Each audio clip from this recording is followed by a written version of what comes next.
নমস্কার বন্ধুরা, আমি সুতৃষ্ণা। আজকের এই রেসিপিটি যদি ভালো লেগে থাকে তাহলে অবশ্যই চ্যানেলটা সাবস্ক্রাইব করে নেবেন আর একটা লাইক করতে কিন্তু ভুলবেন না। নিয়ে নিয়েছি এখানে 7 পিস চাপলা মাছ।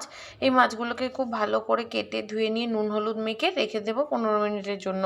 তারপর কড়াইতে সর্ষের তেল গরম করে একে একে মাছগুলো ভেজে নেব। একদিক ভাজা হয়ে গেছে আর একদিক উল্টে দেব। এইভাবে হালকা লাল লাল করে ভেজে তুলে নেব। বন্ধুরা, এই রেসিপিটা কিন্তু সর্ষের তেল দিয়েই করতে হবে, সাদা তেল দিয়ে করলে খুব একটা ভালো লাগবে না।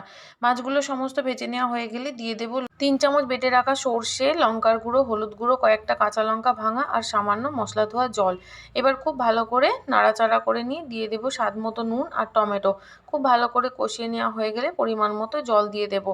আবারও একটু নাড়াচাড়া করে ভালো করে ঝোলটা ফুটে উঠলে ভেজে রাখা মাছগুলো দিয়ে দেবো। একটু নাড়াচাড়া করে 2 থেকে 3 মিনিট ফুটিয়ে নিলেই তৈরি চাপলা মাছের তেল ঝাল। অবশ্যই একবার এইভাবে বানিয়ে দেখবেন আর যদি রেসিপিটি ভালো লেগে তাহলে অবশ্যই শেয়ার করে দেবেন।